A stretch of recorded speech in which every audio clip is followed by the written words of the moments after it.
Okay, I've put the link to the live stream in Slack.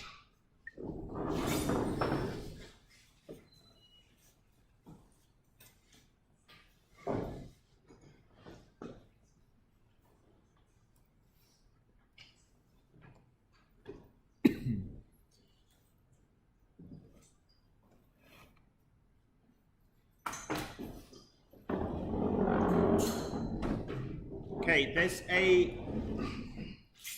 so today I'm going to give you a choice. I want to finish off the coding that we've been doing in the previous lectures, but also there is actually a set of lectures that go along with all the coding, which I would like to just go through quite quickly. That is something that you need to go through in your own time. I've kind of been showing you the how to do it in a more practical way in these lectures, but you need to actually go through those notes to understand the more important detail. So we've got a lab immediately following this. Either I can do the lecture slides now and the coding in the lab, or I can do the coding now and the lecture slides in the lab. So who would like me to do the coding now? Who would like me to do the lecture slides now? Okay, I'll do the lecture slides now, and then in the lab, we'll go through the actual coding.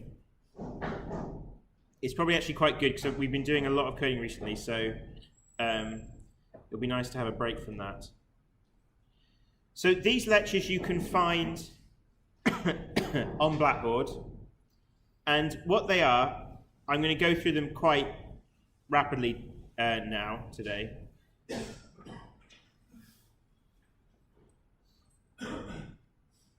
So what we've been doing is going through an introduction how to make your first MVC application using ASP.NET Core. Just to remind you, you can use .NET Core 1.1 or 2.0 in your project. Either is fine. So by the end of today, you should be pretty comfortable like sitting down and starting to work on your project.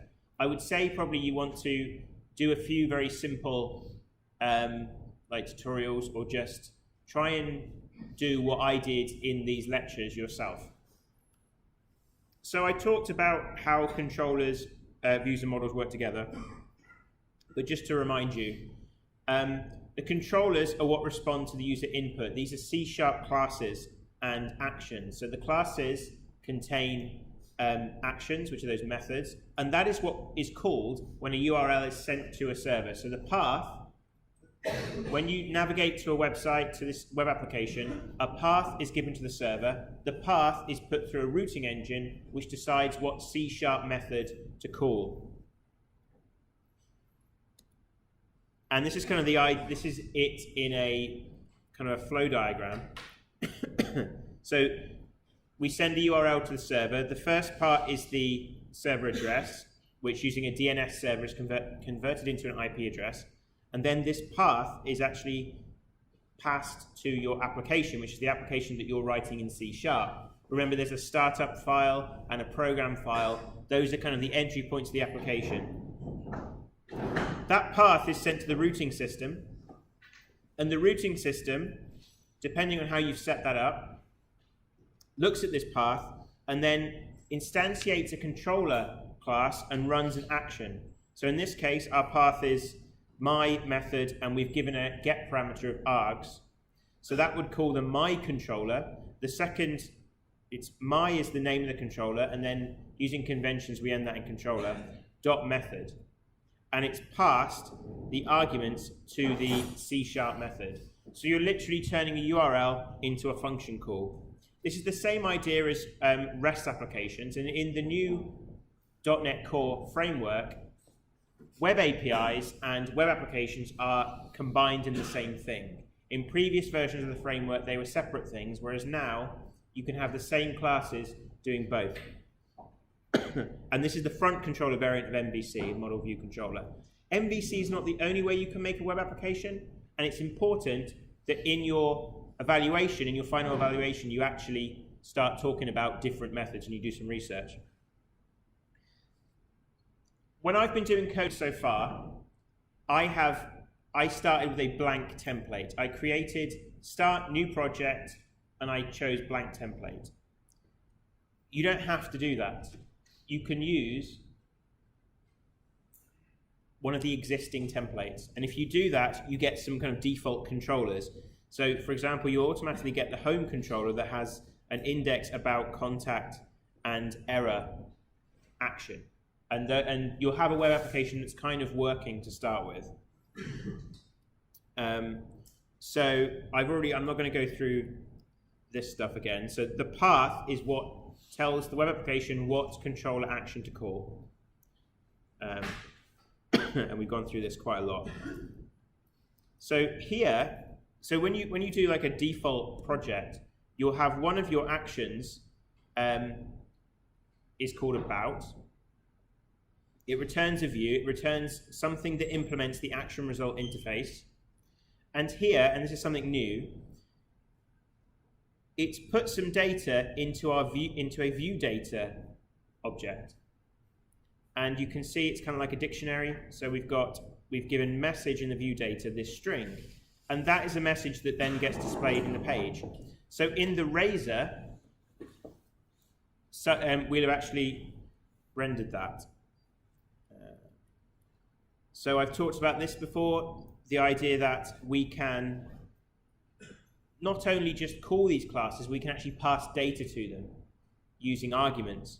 So in this case, what we've done is we've said, okay, this controller action browse, it takes in a string, and then it uses that string to do something. And in the browser, it would look like this. So we would have store, which means we're going to the store controller, browse, which means the browse action, and then we've got the question mark to say that now we've got get parameters following, and these are sent to the server. So genre equals disco, and that would go in here. So the model binding would look and see, oh, that string is called genre, and this action is expecting a parameter called genre, so I know to match those together. Notice here in this example that I've put in here a HTML tag, and it hasn't actually displayed as a tag. It was encoded using a HTML encoding. So what it does is it makes sure that in the browser this isn't actually interpreted as a HTML tag, which means people can't inject HTML or JavaScript or whatever into your web application. And that's Crosssite scripting, which is something I talked about in a previous lecture. So that's a way of mitigating that risk. And a lot of that is automatically done for you in Razer. So if I don't put that in, it works fine. And if I don't put anything in this method, I've checked to see if that string is null or empty. Remember I said that in C#, all our types are actually like they're objects, they're classes. So that string actually has a static method is null or empty that we can use to check if a string is null or empty. So in this case, it checks, and if it is empty, if it's not empty, it returns something. If it's empty, it just says store.browse. So the ID parameter has some special meaning. So here, I've got a controller method that takes in a parameter ID. Putting a question mark after int there makes the int nullable. So we can check to see if it's null or not. So we can check to see if it actually is there. So we can then use this method hasValue, doing something similar than before. So the reason that the ID parameter is kind of special is that using the default routing in MVC, the ID parameter is also can be entered in just by adding like almost like another little directory. So instead of just writing ID equals 2, we can just write /2. And the default routing template knows that that is the ID. Again, we did that in a previous lecture. It's just kind of a reminder. And also, because we're checking, so something else that's quite nice is that because we've told this action that it's an int we should be inspecting, if we type in any text, if we type in a string, it immediately sees that isn't an int. So that's not what I'm expecting, so it doesn't actually give it a value. It doesn't just put that text in the place of the ID. So that's kind of controllers very quickly gone through. And the next section is kind of really why I wanted to do these lecture slides. I was a bit worried that you weren't going to see these details if I didn't go through it.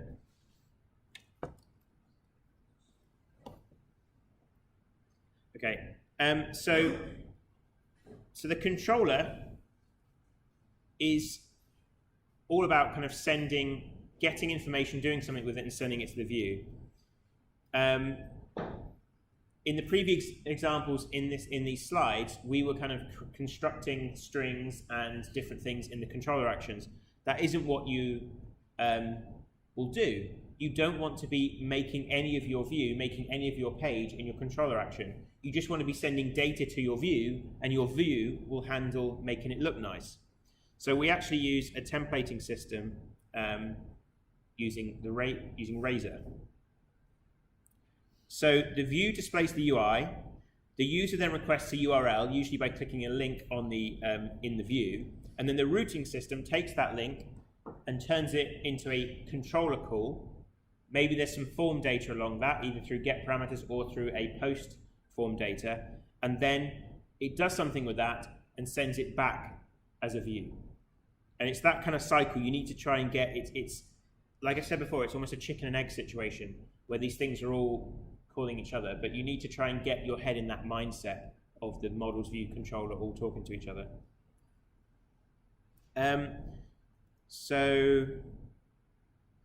Okay, so I've talked about this. So basic views. So views are made using Razer TypeScript.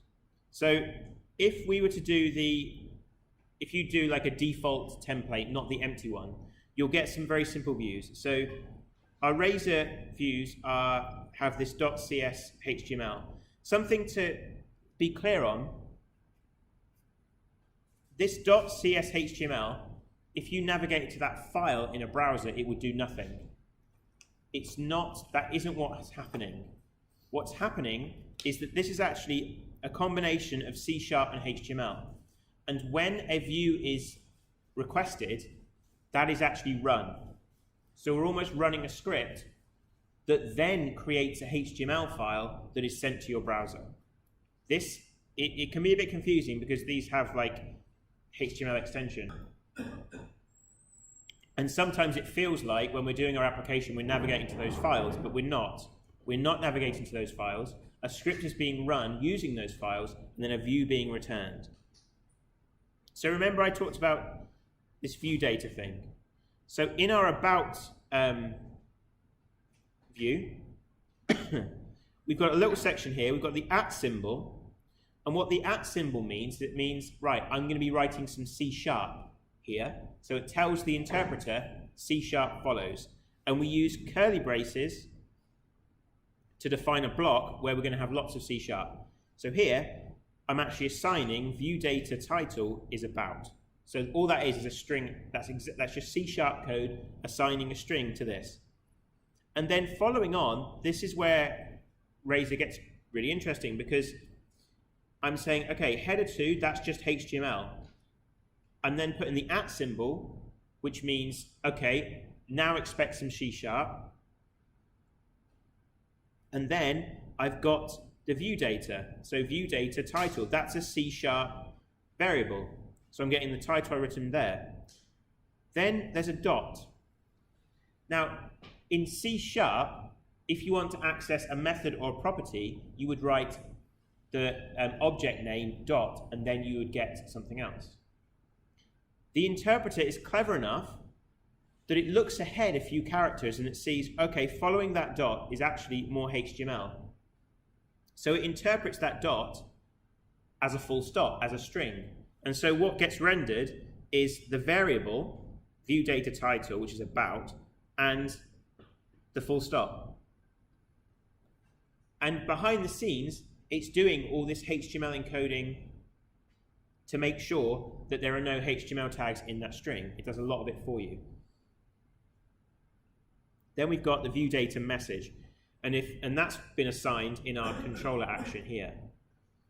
So this is a way that we've sent data to the view using this kind of view data thing. You can think about the view data like a little bag that you can just put data in, and that will appear in your view. You really shouldn't do that too much. You should be sending things to your view using view models, using like we did last lecture.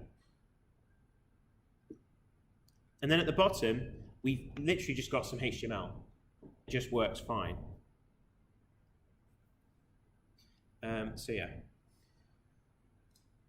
So that's what I just said. Using the view data. So okay, here's something important to mention. So you might see some tutorials that have viewbag. Well, viewbag is something from MVC5. So in MVC5, instead of doing it like this, view data item in this kind of dictionary way, you would actually have viewbag.item. And this would be a variable like a general type. Same here.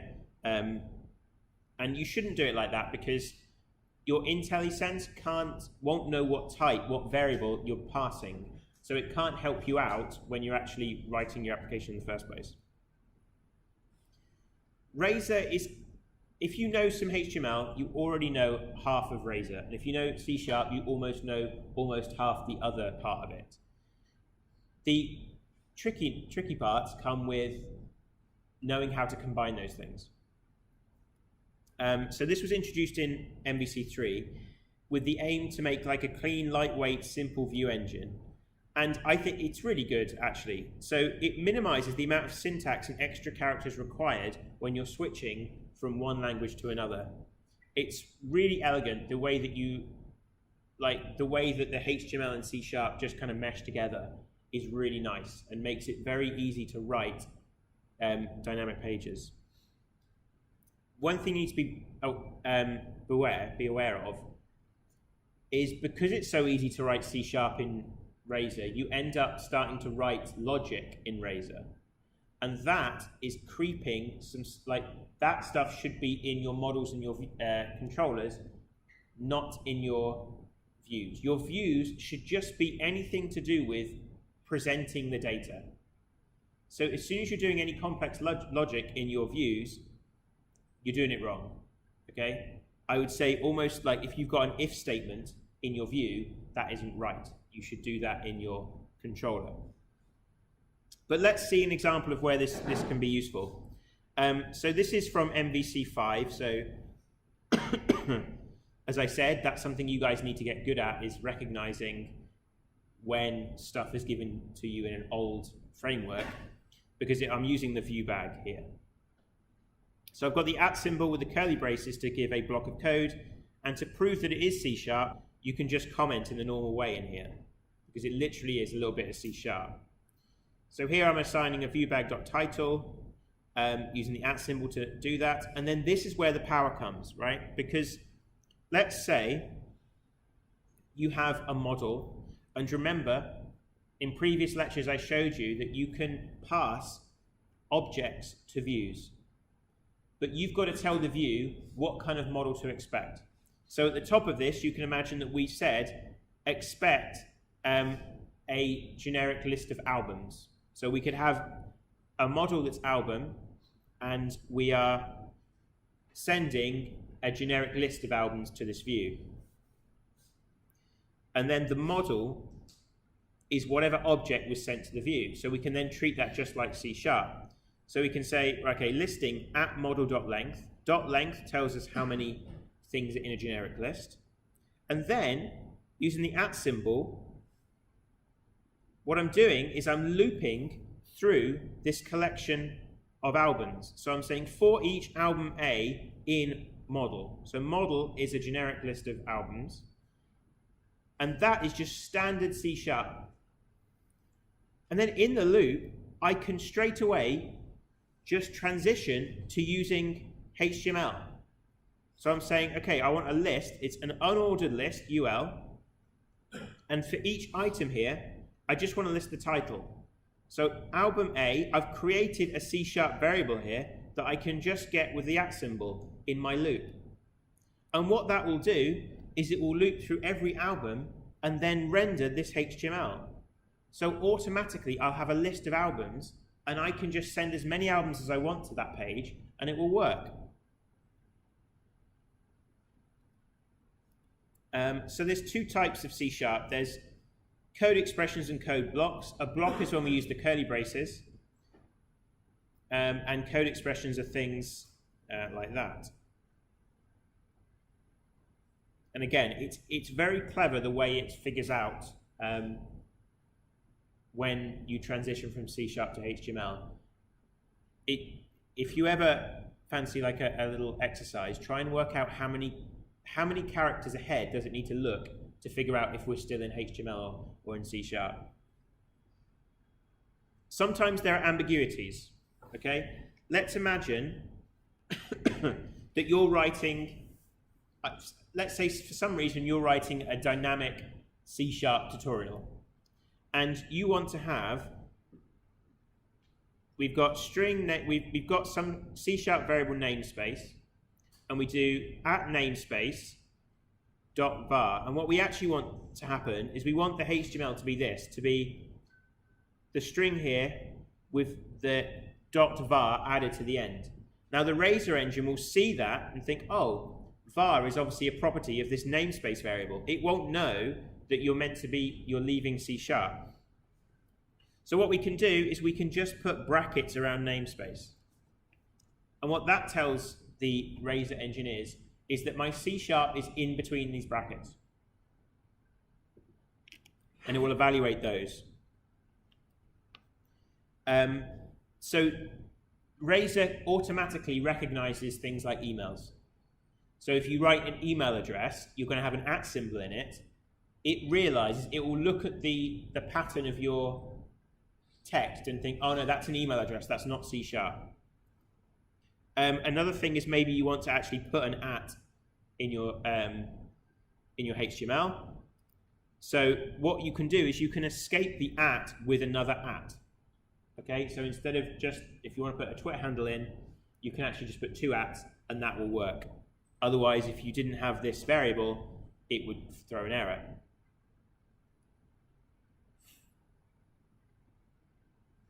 So, security risks, in particular cross-site scripting. Anywhere where we have a view and we're taking data from a user and displaying it on their view, we need to consider the risk of cross-site scripting. Even if the only person who can get attacked is the user that's putting in the data. Because someone could create a script using your website to get some malicious script running on someone else's computer. So there's two types of cross-site scripting. Reflected cross-site scripting affects the user making the HTTP request. So this is what I'm talking about. So reflected means I fill out the form data and the attack affects me. And again, that sounds like, well, that's stupid. Why would anyone do that? But what they do there is someone look at your website and think, oh, you haven't correctly protected against cross-site scripting, so I can use this as a vector, as a delivery mechanism for my script by just having a link with a bunch of form data in it, or maybe a redirect to somewhere where it adds a bunch of form data, send that to some victim, and then you're responsible for what that guy has used your website to do. And then there's stored cross-site scripting, which is something that I fell victim to at some point in my past. And this is like really scary stuff where the damaging script is actually put into your database. So then when someone comes to your website and you think, oh, I'm going to display the top 10 high scores for this thing, which is what happened to me, that I'm going to display the top 10 high scores, and one of those is a script that is like, downloads your cookie or takes a cookie off your machine and sends it to someone else. And both of those things, like, you would be liable for these stuff. Like, if you're making web applications, this is stuff that you should care about and stuff that you are taking a risk on. And you need to be careful of that. Of any kind of software something, just going to kind of fit in a little piece of advice. All of you, if you're interested in becoming software engineers or doing stuff in software, you need to be comfortable sharing your software and putting it out there. Maybe putting it on GitHub or something, or trying to get people to use it. Even if you're doing things as a hobby, that does not protect you from liability. If you do something as a hobby and someone uses that to do something really bad, you are at risk of someone coming and suing you.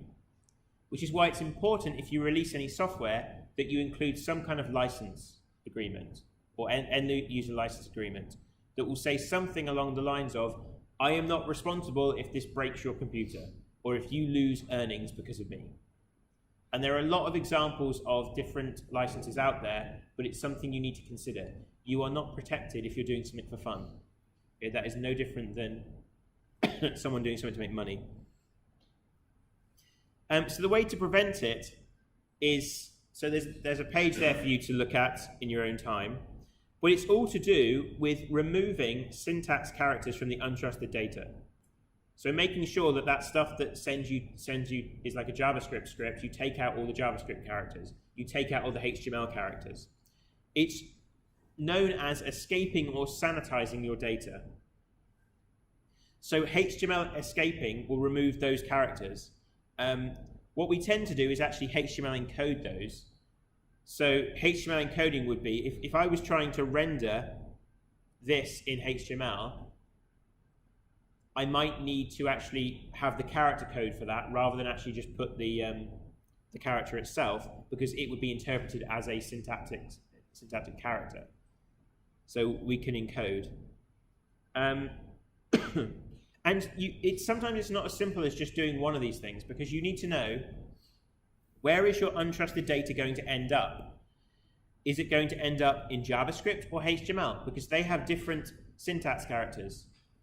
Is it going to end up as an SQL query or something? Again, you've got different characters and different things you need to be worried about. Don't try and write your own sanitizers. You'll miss something, and what you write will not be as good as the thing that someone's been spending years writing.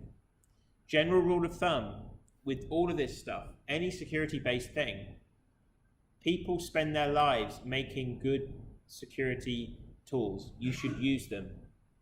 Okay, it's bad. It would be bad practice for you to try and invent something yourself. And again, so that's something that I will mark. I will be harsh when I mark your work on. Is if you do anything like that, then you will get. Some people last year did that. So in Razer, how do we do it? So most Razer expressions are automatically HTML encoded. So pretty much it does it for you. But if you use Razer variables directly inside JavaScript, it's not JavaScript encoded. And that's something you might want to do. Okay, you might want to have some kind of variable that's printed out in your JavaScript, or you might change the value of something, something on your in your DOM using JavaScript. The safest way to get around it is kind of an odd workaround, but storing your untrusted user data as a HTML attribute and then taking that attribute using your JavaScript and using the data that way. And so that's a bit odd. So, for example, in our Razer, we could have this untrusted input here. This is our user data. Then what we do is we actually add, so in our HTML attributes, you'll sometimes see, and you'll start to see this more as you get more involved in web development, the attributes that look like this, data dash something. And what that is telling you is that that attribute has nothing to do with formatting or the display of that element. That is some data that is stored to be used to dynamically do something. So often, if you use any kind of AJAX, so AJAX is asynchronous JavaScript, you will store information in attributes that then when there's server communication, there's some kind of idea of state of what's been going on. So here what we do is this script would be a JavaScript script. So if you look, instead of just using the injected data, we're getting it, well, we're getting this object in JavaScript, so get element by ID. Then we're getting the attribute, so we're getting the attribute out of this as a string, and then we can actually do the JavaScript. So if you look at the HTML that is rendered, this is actually being encoded into the attribute, and then we can get that out into JavaScript by accessing it through that attribute. So that's one way of doing it. One risk there, can anyone think of a problem, some kind of slip up that you might have from doing it that way, that you might not expect? Your data is going to be viewable in the HTML. So if someone actually opens up the HTML source file, they'll be able to see this value. So if there's any kind of secret value you're trying to move around, then don't do that. So view conventions we've talked about before. So if we have a controller method that's name and the method is method, then the location of the view in your Visual Studio folder would be views name method. So it's in the views folder, the controller folder for that controller, and then each method will have it. And that's the default view that would be returned when you call view at the end of an action. But you can override that. You can actually put a string to a specific view in there, and that will not send the default view, it will send whatever view you want. So like that. So I talked about view data and the limitations of it. So this kind of shows that. So here, this is that albums example I said. So if we were going to pass just through view data, then, or view bag is the MVC, the old way of doing it, the view data has no specific type. So our IntelliSense doesn't work very well, so we would usually want to cast it. So we're taking our viewbag.albums and casting it as an IEnumerable of albums. It looks ugly, it takes up more space. What we can do instead is we can actually pass a model to a view, as I've done in previous lectures. And in that case, the IntelliSense will know what type this is, because we can add the line @model and define what type the model is going to be. And that can be a list, or it can be anything, right? And then we can use everything that's in that model in here. What it should be 9 times out of 10, I'd actually say 10 times out of 10, it should be a view-specific model that you've built for that view. And that's what you should be passing. And that's to avoid overposting attacks. So, and that's what we're talking about here. So I talked about that last time, the idea that the model binding in MVC, in ASP.core, whatever, the model binding, if you send form data to it, it's going to look through all that form data and find variables that match the variables in your controller. And if it finds them, it's going to add them. The model is going to try and link those together. So someone who isn't you could submit some form data themselves without using your form that includes some parameters you don't actually want to get to the server. So that's called overposting, and the way to avoid that is to use view-specific models. So I was trying to do this last time, I couldn't do it, but I think that was because, so when the stuff I've been showing you, I created an empty template which didn't have any packages installed from Newt. When you do a template, when you create a model view controller web template and not an empty one, it will include what are called scaffolding packages. And scaffolding packages are things that will build part of your views for you. So when you've got those packages installed, you can right-click on an action and just click Add View, and it will create a view in the right folder in the right place.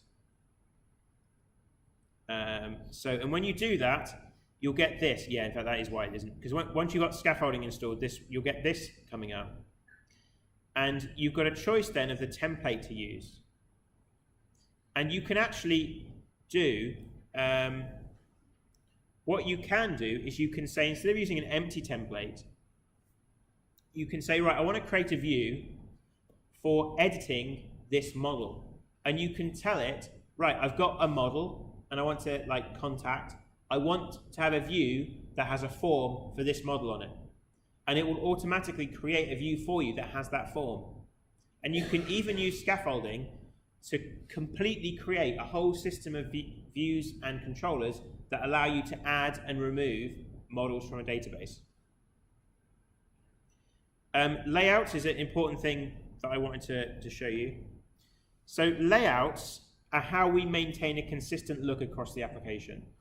So a lot of people have been asking me how many examples of pages do you want in your plan? And the answer is 1, because you should have a consistent look throughout your entire web application.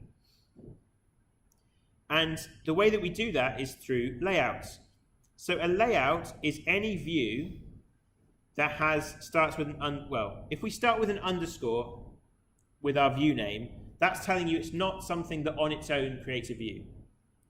So a layout might look like this. It's a bunch of kind of like normal, a normal view, but in it you'll have this thing here called render body. It's probably better if I show you this example. So here, like this layout has it's got a title, it's got all our navigation stuff, it's got like a nav bar in it, it's got a footer, and it's got this render body. Now, in our about view, we only need to put like this little tiny bit here. So we've just got a thing that gives a title and a message. That is what is inserted into the render body. So when the about view is returned, when the application says, right, I'm going to return the about view, we'll have configured somewhere, and this will automatically be the case if you've done a not an empty template. We've told the about view to use the layout. And what it does is it looks for the render body and it puts this code in there. It literally just copies it, essentially inserts it in there.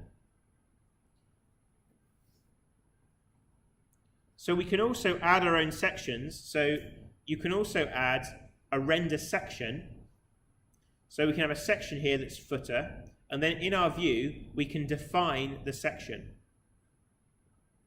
So you might do that in your web application. You might have a very general layout that has a bunch of sections, and your controllers create those sections. And you have views that are just that section.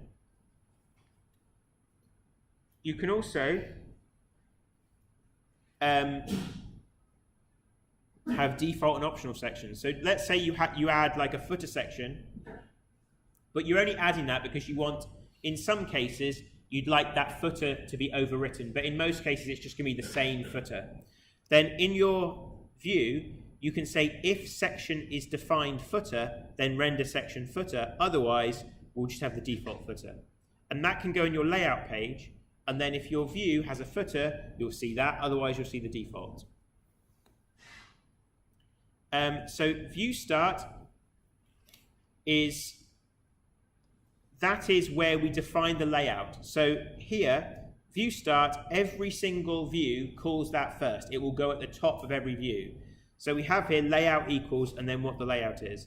If you had a particular layout for certain areas of your website, then you can override that in the top of a view.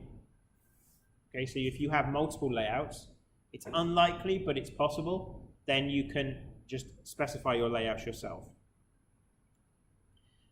Partial views are quite an important concept as well. So a partial view basically returns the view without the layout. So usually you just get a little tiny bit of HTML out of that. And it's useful when we want to use a controller method to just update part of a website, maybe using some Ajax, where we don't want to refresh the whole page, the user's done something, and we want to just change a small section. We'd usually do that with a partial view. So for example, here, and this is MVC5, so this would be a not be an action result anymore, we'd return a partial view. The view would look like this, and all we get out in the end is that result with none of the layout. So if you returned a partial, you can return a partial view just to a browser on its own, and you'll just get that snippet of HTML that was created in the view and not all your layout. The point is, you shouldn't be constrained by this framework at all. It is a fully, it's powerful and it's flexible. And you need to remember that. So models, I don't think I'm going to go overly... Okay, so I am actually, right. So models is kind of where we got to last time, and in the lab, I'm going to continue showing my kind of bottom-up approach to doing this, whereas this is a more wizard. This is, the way I'm going to show you now is how you would do it using wizards. Whereas before I was showing you how to do it using code, so that when the wizards break, you know how to fix it. So models are what are used to send information to the database, and then also we have view-specific models to send information to the view. Visual Studio can automate much of the coding for you using this approach. So for example, we can create a model like this. We can add data annotations, which I introduced last time, to give like extra information about what these properties are meant to be. Then what we do is you would just right-click in your project folder and say add item, and then, or you add scaffold, and then you'll be able to add an MVC controller with views using the entity framework. Remember, the entity framework is all to do with databases. And then what it does is it allows you, it says to you, okay, what model do you want to create this stuff for? What data context do you want to use? So last time we defined a data context, which is what is is kind of like our connection, our route into our database. And then we say, okay, we want to generate views, we want to use the reference script libraries. That is to do with things like client-side validation, which we'll talk about later. I want you to use a layout page, and leaves empty if it's the default layout page, and then just give it a name. And it actually gives it the name for you when you click this. Because the convention is, if we want to have a controller that allows us to edit the contact, we call it contacts controller. Then once you add that, so just to be clear, you'll need these in your project. Okay, right, I haven't gone that far. So when you do this, what it will do is it will create all the controllers and all the views that immediately will give you a very simple web application that allows you to add and edit contacts in a database. And that's a useful exercise to do on your own to see how that works. And maybe in your application, for your web application, you can start with using these and then edit those to get to your application, or you might prefer to start like from the bottom up and add functionality as you need it. So what we'll be doing is we now have a lab